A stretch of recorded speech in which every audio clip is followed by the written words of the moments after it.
Olá, amigos dessa casa querida, Centro Jorge Olímpio, uma casa de amor, de paz, uma casa que nos oportuniza sempre falar do bem, trabalhar no bem. Para mim é um prazer, uma satisfação muito grande poder estar de retorno, colaborando com um pouco do muito que precisamos aprender dos ensinamentos do Cristo. Essa casa na qual eu já estive presencialmente e que por ocasião dessa primeira visita fui muito bem recebida, muito bem acolhida e senti uma energia ímpar, onde a espiritualidade trabalha, labora a todo momento, nos inspirando e nos trazendo uma paz, uma harmonia e nos permitindo verdadeiramente nos sentir acolhidos.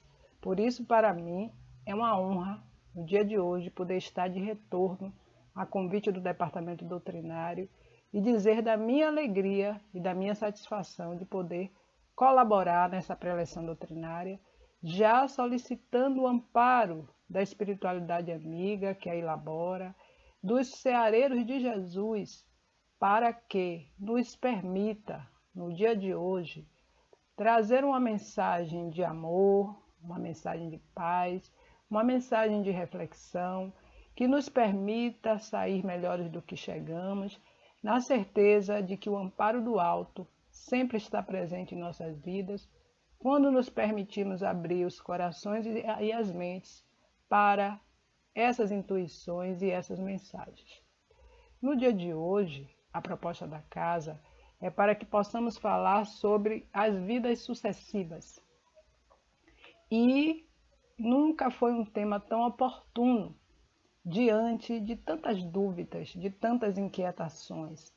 Nós estudamos constantemente, temos exemplos aí vivos para esse entendimento de que realmente existem vidas sucessivas, mas ainda nos deparamos com medo da morte, com a instabilidade emocional, nos deparamos com questões que muitas vezes nos deixam em uma sintonia que não é a mais positiva, porque entramos em instabilidades do aqui, do agora e do que virá. Então, este é um tema desafiador, um tema que nos conclama a pensar e a refletir muito sobre o nosso papel. Um tema que está muito presente no Evangelho segundo o Espiritismo, no capítulo 4, quando existe uma discussão em vários itens sobre a reencarnação, sobre a encarnação, sobre os nossos processos de retorno, por que retornamos à vida corpórea, que necessidade temos de reencarnar, qual é o objetivo de tudo isso. Eu peço licença para trazer, no início desse nosso bate-papo, a questão 167 do Livro dos Espíritos. O Livro dos Espíritos, que é uma referência para todos nós, que é um dos livros do Pentateuco, as 5 obras básicas, que nós gostamos sempre também de estar fazendo um convite para que possamos estudar. O espírita que não estuda está na contramão da história. Por quê? Porque o estudo nos permite ampliar o nosso conhecimento, o estudo nos permite educar os nossos padrões vibratórios e precisamos sair desse lugar de que o médium ostensivo é que precisa se debruçar para educar a mediunidade. Sim, esse é um fator, mas como o próprio Kardec já nos trouxe no Livro dos Médiuns, todos nós somos médiuns em algum grau.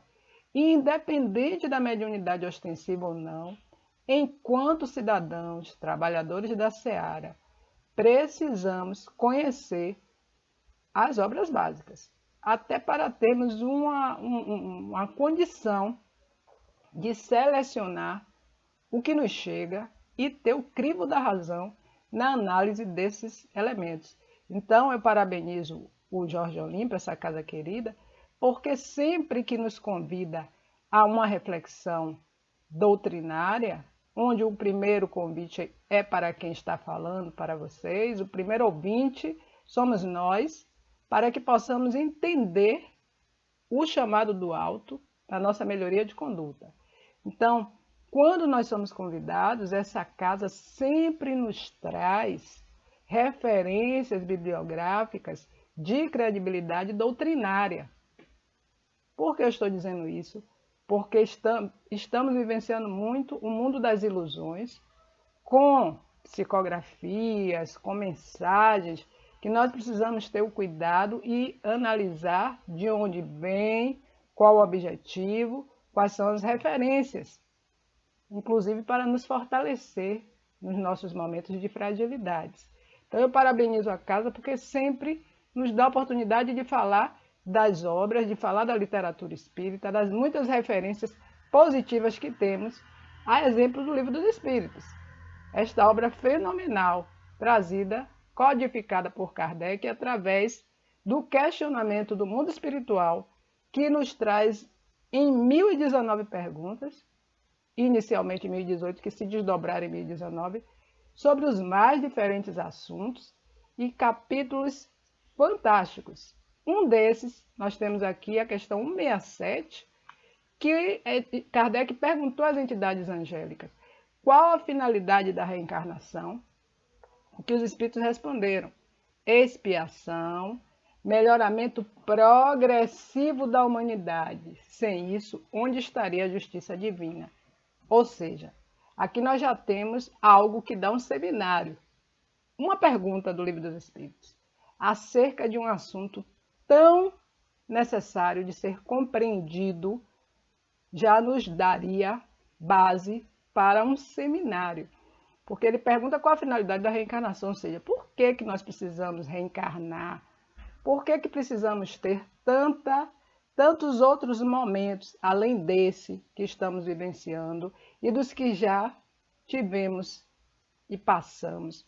Os espíritos, na pedagogia exemplar, e dizer que espíritos de escola, espíritos superiores, espíritos nobres, eles são econômicos, diretos e objetivos. Eles não ficam fazendo proselitismo nem arrudeios para nos dar respostas.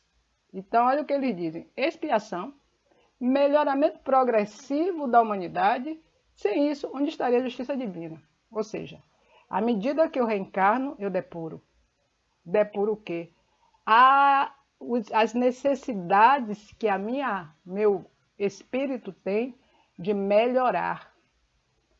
Se nós já estivéssemos na perfeição trazida no capítulo 17, também desta obra fenomenal, que é o Evangelho segundo o Espiritismo, quando lá no capítulo 17 o título Sede Perfeitos, no qual neste capítulo nós vamos tendo várias referências que a espiritualidade nos traz, que Kardec nos brinda ao nos trazer organizado, nos dizendo o que é o sinônimo de perfeição para chegar na perfeição divina.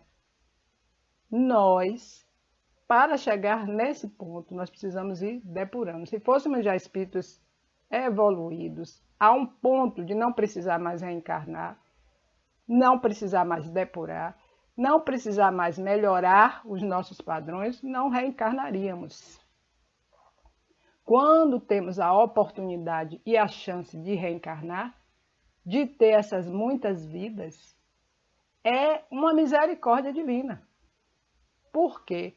Porque à medida em que Raimunda, espírito, em outros momentos, não reformou, não corrigiu equívocos necessários para a sua evolução, Raimunda progressivamente vai tendo outras oportunidades de trabalhar e melhorar esses padrões.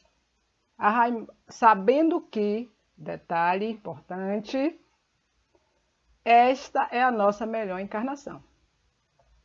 Aí alguém pode dizer: a melhor? Mas eu estou vivendo um problema muito sério. Como é que eu, nessa encarnação, estou na melhor se eu estou cheio de dívidas? dívidas que eu não consigo pagar, dívidas que só crescem, só são aumentadas. Quando eu penso que já saí de um problema, vem outro. Pensemos o que é a prova melhor para o nosso espírito. Observem que ele diz assim, expiação. Então, provas necessárias para a nossa depuração. Se Raimunda é recalcitrante na questão da dívida, no não saber lidar com o econômico, é com essa prova que eu venho para me trabalhar. Aí, às vezes, a gente, de forma equivocada, também diz assim, então é um castigo. Eu fui escolhida para sofrer. A gente não tem esse discurso? Fui escolhida para toda encarnação, todo processo reencarnatório que eu tiver, eu ficar devendo os boletos? Mas não é essa a questão. Eu venho com uma questão econômica, eu tenho a oportunidade de rever. Como é que eu estou lidando? Porque as dívidas não aparecem em passe de mágica. Algo acontece para que elas cheguem nas nossas vidas que muitas vezes, na maioria delas, eu construo. Mas eu herdei uma dívida familiar. Como é que eu vou resolver essa questão? O que é que eu tenho com isso? Os laços de família.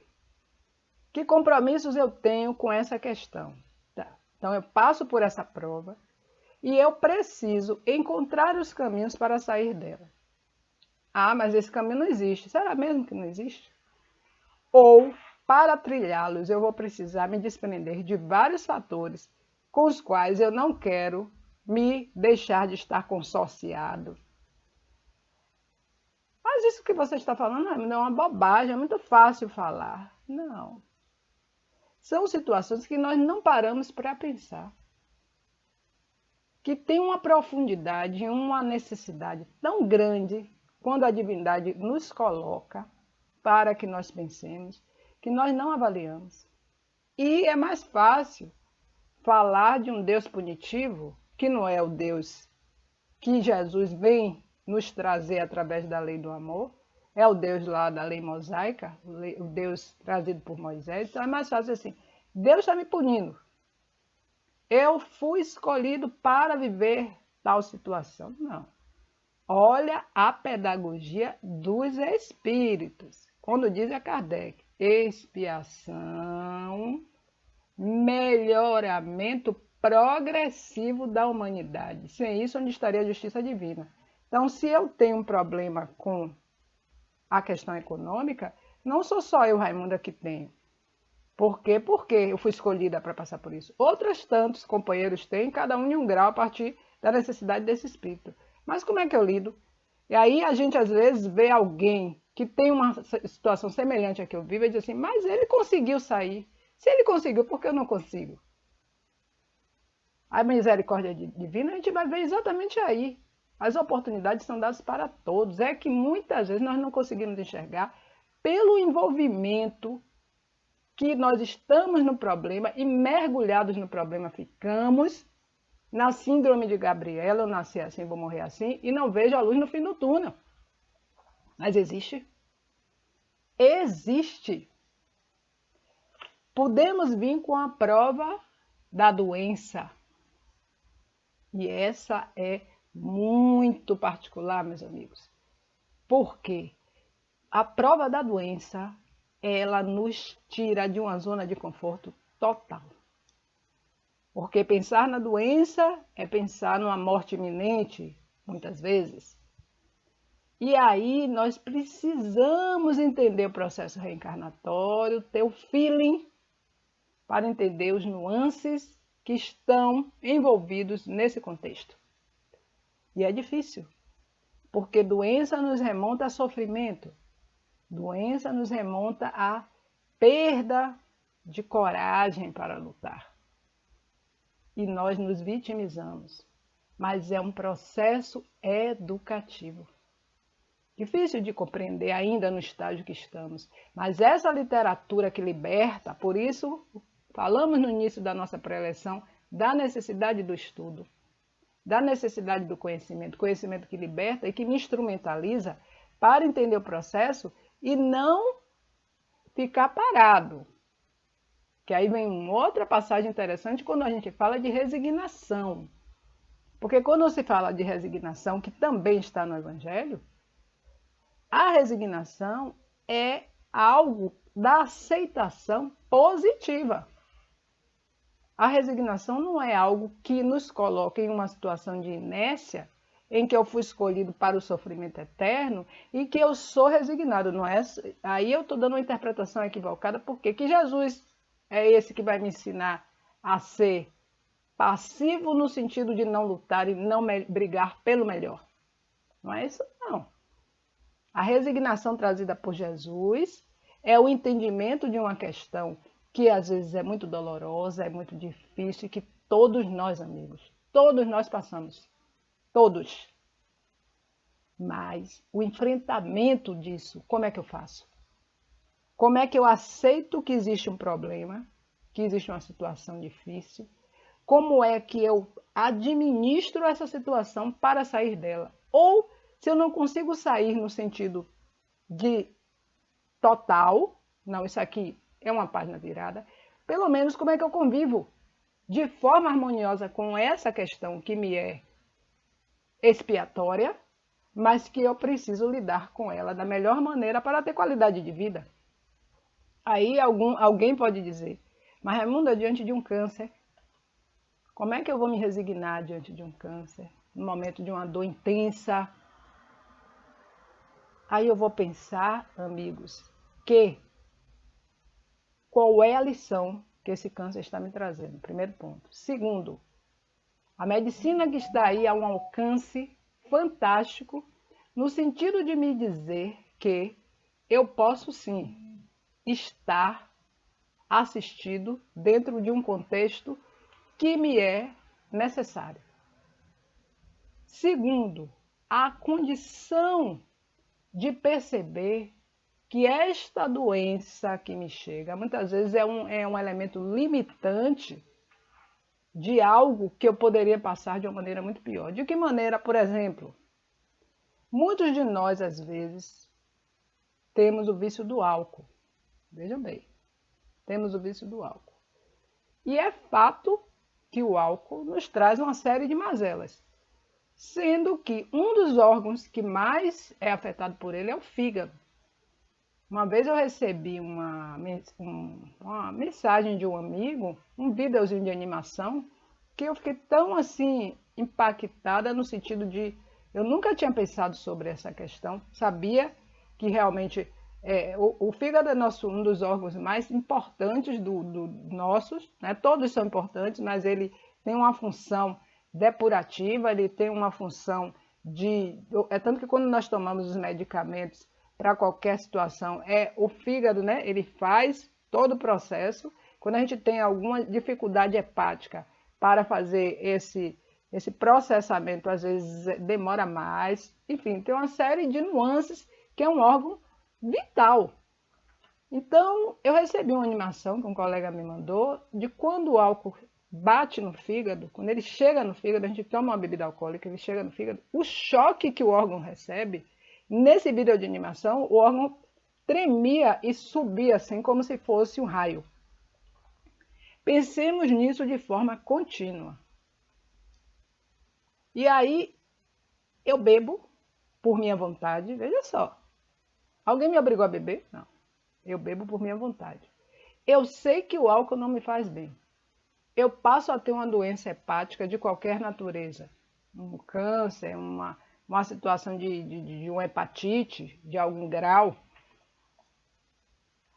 E vou culpar a quem? Porque a nossa tendência é de culpar. Olha a liberdade com responsabilidade.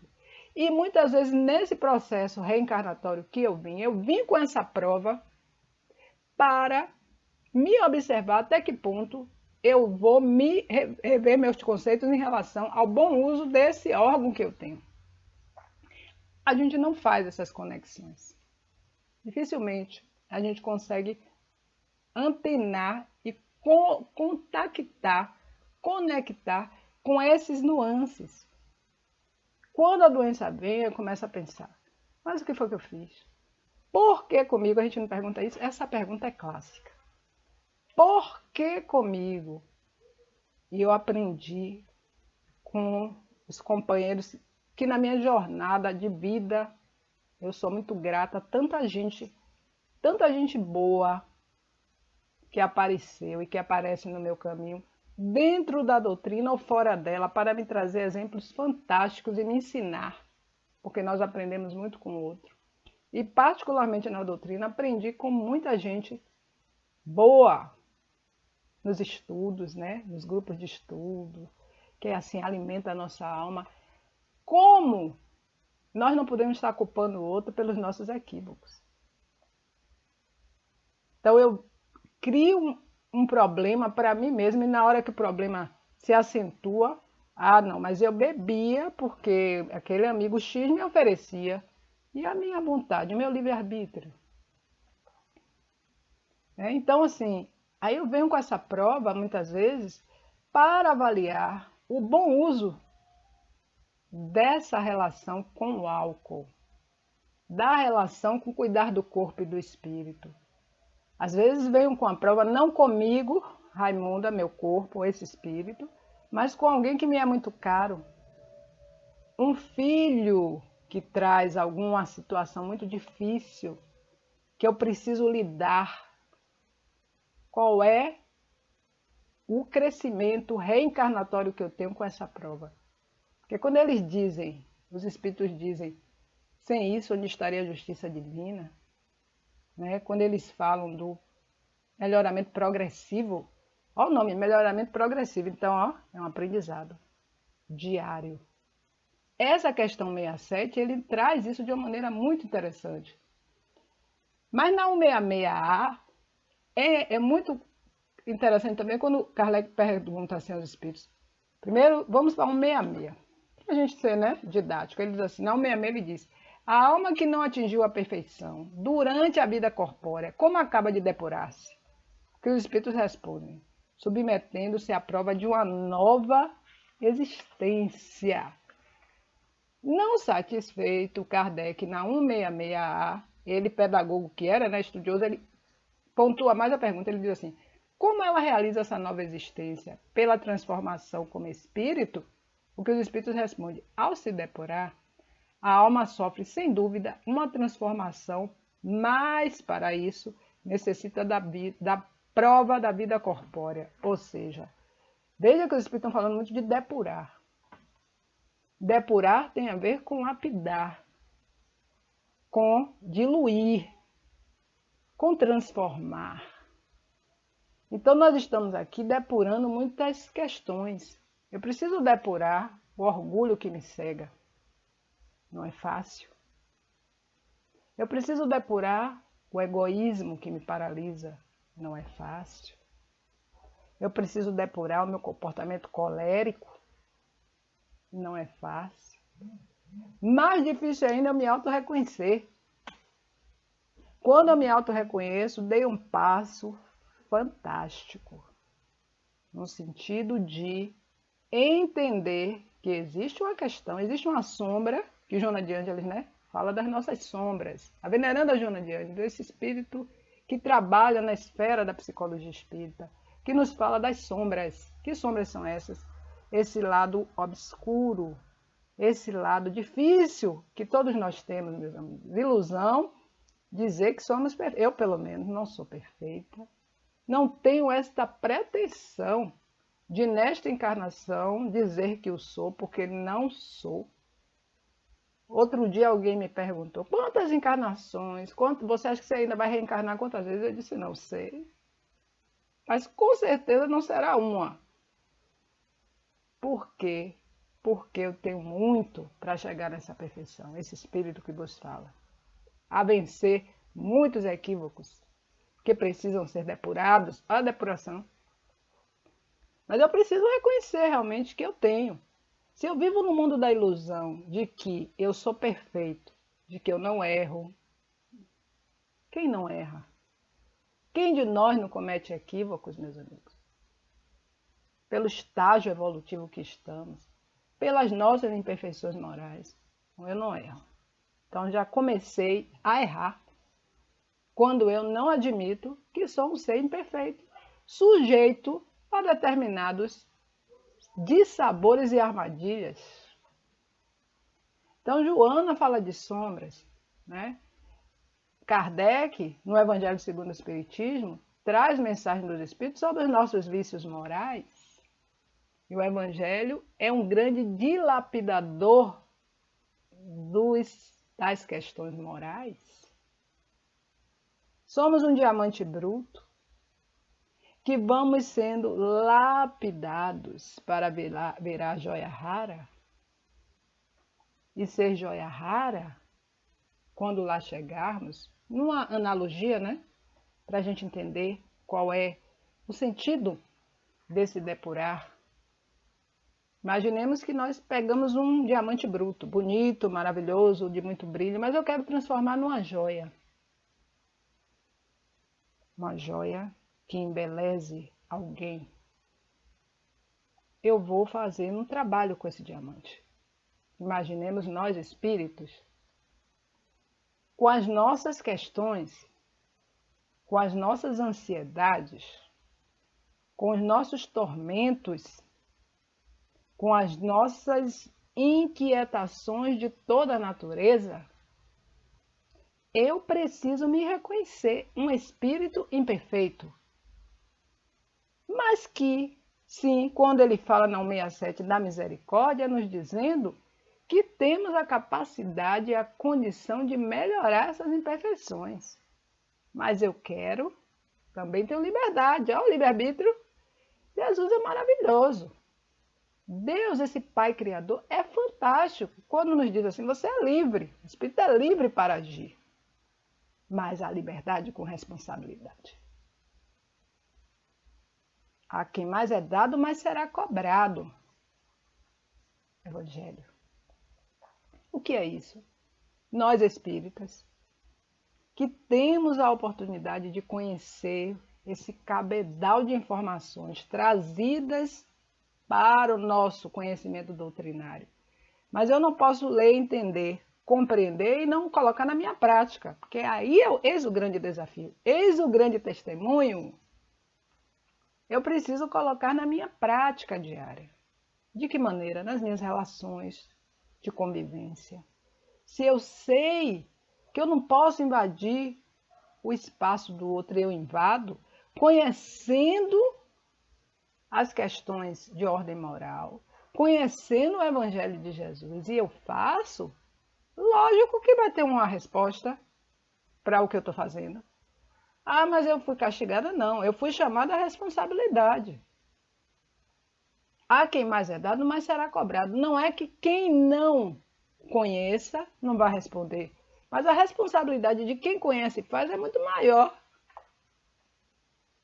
Porque eu sei o que eu estou fazendo e incorro no erro propositadamente. Aí eu preciso responder. Não é castigo nenhum.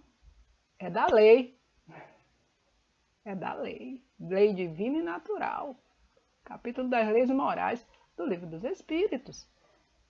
Então, o processo reencarnatório, as muitas vidas sucessivas, a oportunidade de estar encarnado em muitos momentos das nossas vidas, é a depuração do espírito que vai melhorando.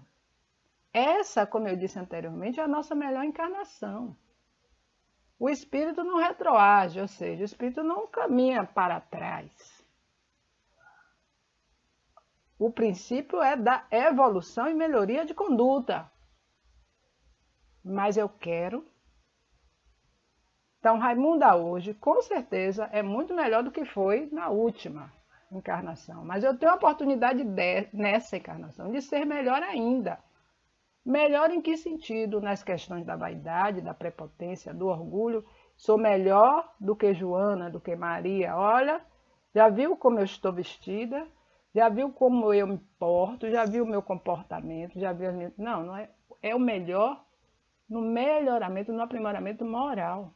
Isso é tão difícil de nós entendermos. Por quê?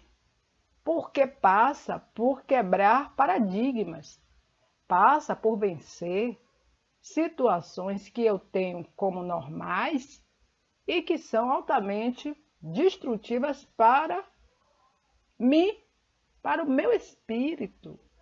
Porque vencer o comportamento do orgulho que me paralisa é algo que extremamente sutil. Eu preciso fazê-lo para a minha libertação. Eu preciso vencer o egoísmo para me libertar. Eu preciso vencer todos esses elementos que vão juntando e que cada um de nós tem em uma situação, que é mais latente, e é através desse que os amigos, na mesma sintonia, né, conseguem invadir o nosso campo psíquico para nos atrair. E muitas vezes nós vamos a processos obsessivos graves, porque é a partir do que eu tenho de sombra que os espíritos na mesma sintonia me cooptam. Se o orgulho é meu grande inimigo, é através do orgulho que espíritos na mesma sintonia vão me contactar e me trazer para o seu convívio. E aí, muitas vezes, esse orgulho me faz com que eu tenha processos obsessivos, inclusive de subjugação, que é uma das obsessões mais graves. Então, eu preciso me auto-perceber. Opa, mas com isso, Raimunda, então eu não vou ser uma pessoa mais orgulhosa. Não é isso que eu estou dizendo, porque nós sabemos, o ideal seria que realmente eu vencesse todo essa chaga para entrar na perfeição. Mas pelo nosso estágio evolutivo, nós ainda estamos assim, paulatinamente no processo de reforma, mas eu preciso ser menos orgulhoso hoje do que eu fui ontem, e amanhã menos do que hoje. É lento, gradual, progressivo, olha aí a depuração, mas libertador. Libertador. Quando eu entendo, primeiro eu preciso me auto-reconhecer. Primeiro ponto, excelente. Detectei que minha grande fragilidade está no orgulho, no egoísmo, no comportamento colérico, na vaidade. Detectei esse fato. É em cima dele que eu vou me trabalhar para ser melhor. E os outros vícios, Raimunda, você não tem? Tenho. Mas o que é mais difícil e mais latente, o que é dominante, esse precisa ser trabalhado logo de uma maneira mais intensa. E os outros também concomitantes, né? Agora, se eu não tenho vício nenhum, eu só sou virtude, então eu já sou espírito que eu vou para o mundo celeste. O que é que eu estou fazendo no mundo de provas e expiações se eu já estou nesse, né, top de linha? Chico já dizia que basta o fato de estar encarnado já nos diz que da nossa condição moral. Chico que se dizia um cisco, Chico Xavier. Chico se dizia um cisco, porque ele dizia, meu nome é Francisco, tira o Fran, fica o Cisco. Salvo engano, está no livro de Ramiro Gama, Lindos Casos de Chico Xavier, tem uma passagem que ele faz esse trocadilho. Então, imaginemos nós, né? Chico, que foi o médio de Jesus, considerado o médio de Jesus, pela sua conduta moral das mais nobres. Um homem que até para dizer a Raimunda que Raimunda estava errada, tinha uma elegância, um cuidado e uma forma muito particular de dizer, sem procurando preservar a Raimunda de qualquer situação de desconforto. Esse era Chico Xavier. E nós, né, na nossa arrogância de autoconhecedor de tudo, olha aí uma imperfeição moral que a gente está reencarnado para corrigir. Olha a necessidade dessa existência. Muitas vezes nós nos queremos, né, ser os donos da verdade.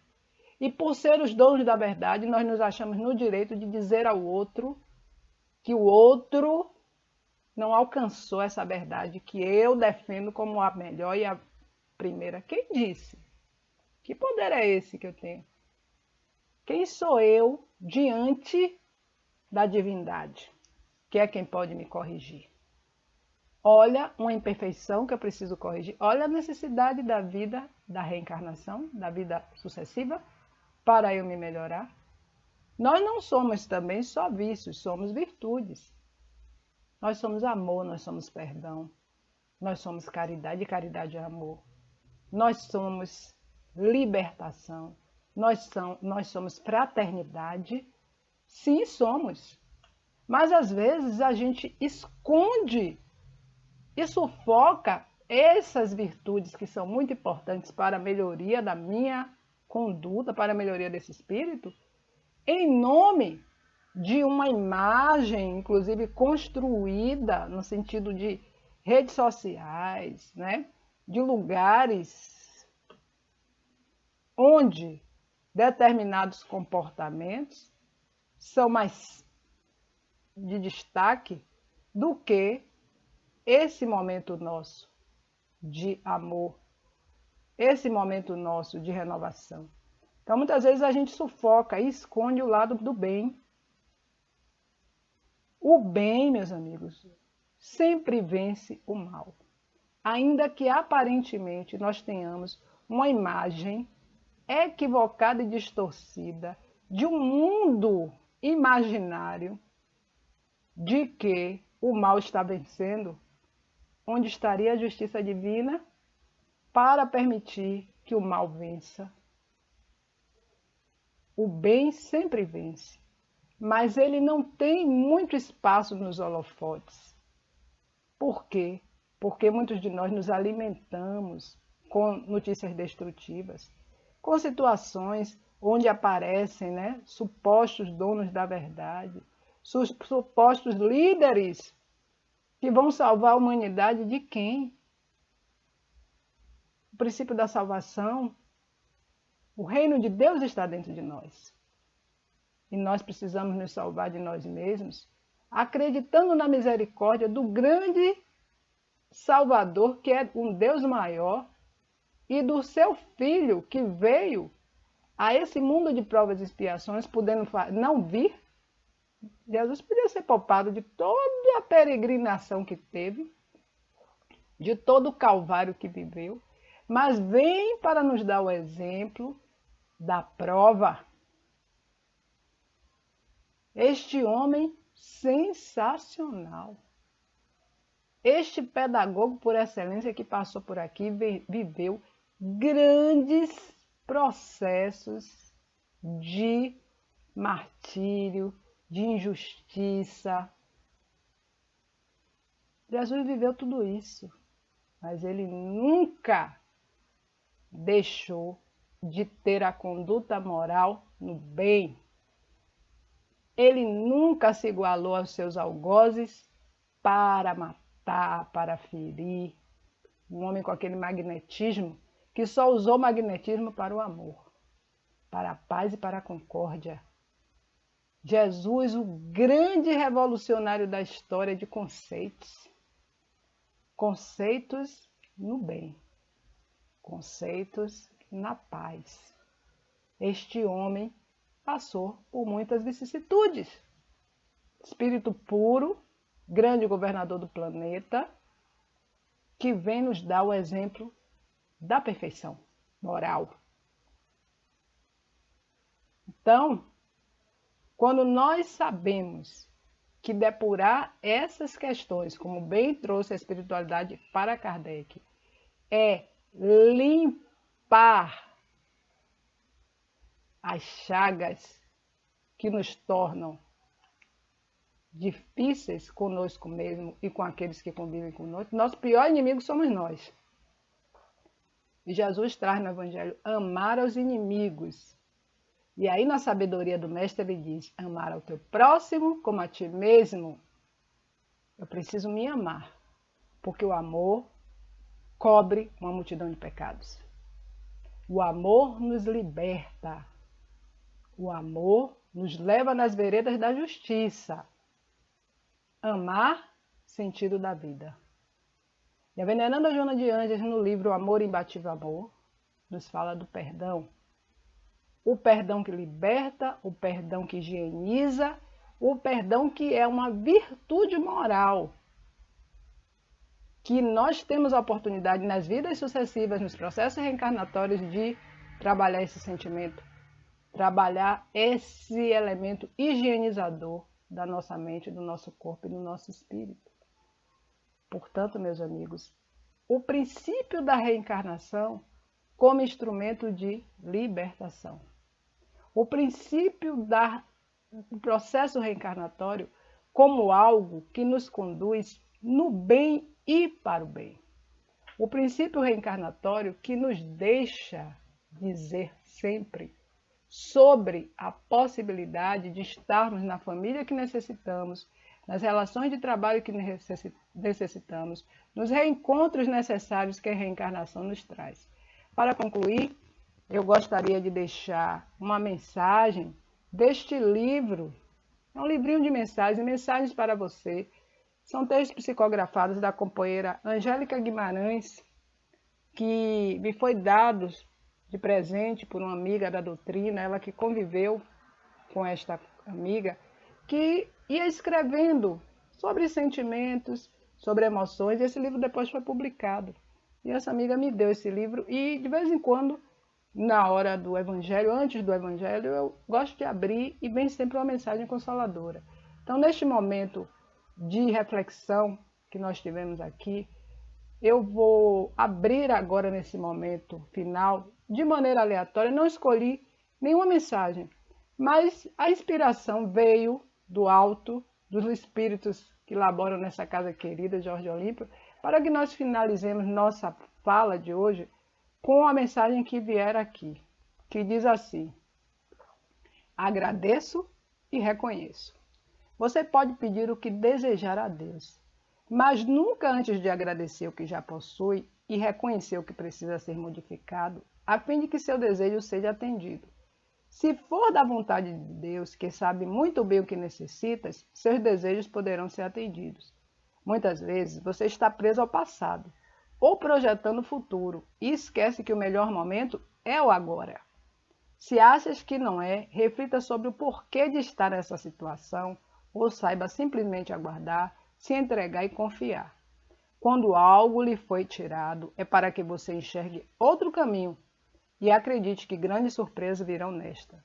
Pense somente no momento atual, colocando tudo nas mãos de Deus, sabendo agradecer e reconhecer. Deixe nascer a paz dentro de você e verás que, apesar de tudo, a felicidade é um estado interior. Eleve os seus pensamentos para atrair tudo o que mereça. Reflita e sejamos felizes, meus amigos.